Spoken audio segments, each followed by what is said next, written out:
শতর্ধ নিঃসন্তান অসহায় এই বৃদ্ধের শেষ সম্বল ৬ লাখ টাকা হাতিয়ে নিয়েছেন নজরুল ও আরিফ নামের স্থানীয় প্রভাবশালী দুই ব্যক্তি। এমনটাই অভিযোগ এই বৃদ্ধ মোস্তফার।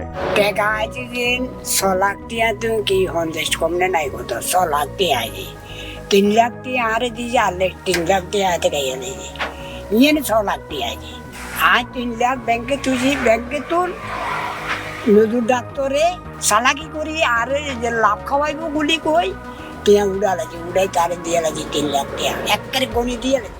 সবকিছু হারিয়ে এখন ভাঙাচোরা টিন আর পলিথিনে ঘেরা ময়লার ভাগাড়ের মতো দেখতে এই ঘরেই বসবাস করেন নিঃসন্তান দম্পতি নুরুল মোস্তফা এবং মাজেদা খাতুন। বৃষ্টি হলে ঘরটি দিয়ে পড়ে পানি।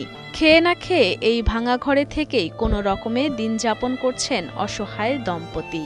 খুব অভাবী উত্তর মতন অভাবী সংসারের মানুষ আর নাই এই জন্য নিঃসন্তানই অত্যাচারী হয়। এই যে কবরের মতন রয়ে যায় কোনো কবির কথা আছে না আর কোনো কবির কথা নাই বলো। চট্টগ্রামের মিরসরাই উপজেলার মঘাদিয়া ইউনিয়নের কাজীর তালুক গ্রামের বাসিন্দা নুরুল মোস্তফা এবং মাজেদা খাতুন। ২০১৬ সালের শেষের দিকে দেশের সর্ববৃহৎ অর্থনৈতিক অঞ্চল বঙ্গবন্ধু শেখ মুজিব শিল্পনগরের সাথে ঢাকা চট্টগ্রাম মহাসড়কের প্রধান সংযোগ সড়কের নকশায় বৃদ্ধার পুরাতন বাড়িটি পড়ে।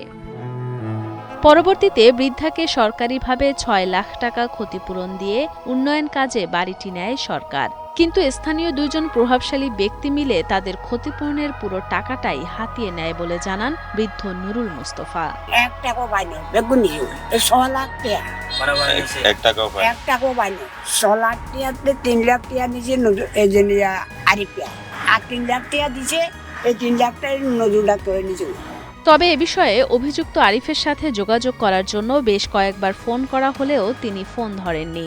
এদিকে অপর অভিযুক্ত নজরুলের সাথে যোগাযোগ করা হলে তিনি বিষয়টি সম্পূর্ণ অস্বীকার করেন। টাকাটা নিয়েছিল আরেকজনে এবং টাকাটা পেমেন্ট করছে লাস্টে ও আবার দাওয়াই করাতে বন্ধুরা সালিশ করে বন্ধু-বান্ধব লোক দিয়ে আমার আপনারা টাকা দিয়ে এটা শেষ করে দিছে। টাকা আমি নিই না, নিচে অন্য একজনে। জানা যায় একটার সময় নদী থেকে মাছ ধরে এবং পাহাড় থেকে লাকড়ি কুড়িয়ে এনে বিক্রি করে কোনোভাবে জীবনযাপন করতেন নুরুল মোস্তফা এবং মাজেদা দম্পতি। কিন্তু বার্ধক্যের কারণে এখন আর কোনো কাজই করতে পারেন না তারা। বর্তমানে প্রতিবেশীদের দয়া দাক্ষিণ্যেই কোনো রকমে চলে নিঃসন্তান শতর্ধ এই দম্পতির সংসার। আমরা ১০ টাকা ২০ টাকা যাতে যা পারে ৫০ ১০০ সবাই যা তবিকার মান সবাই এদেরকে জনগণের সাহায্য সমাধান করে খাবার। নিঃসন্তান অসহায় দম্পতির করুণ এই জীবন দেখে ব্যথিত স্থানীয়রাও। তাই সমাজের বিত্তশালীদের এই দম্পতির পাশে দাঁড়ানোর আহ্বান জানান তারা। সবাই এগিয়ে আসুন, এই পরিবারের পাশে দাঁড়িয়ে সহযোগিতা করি।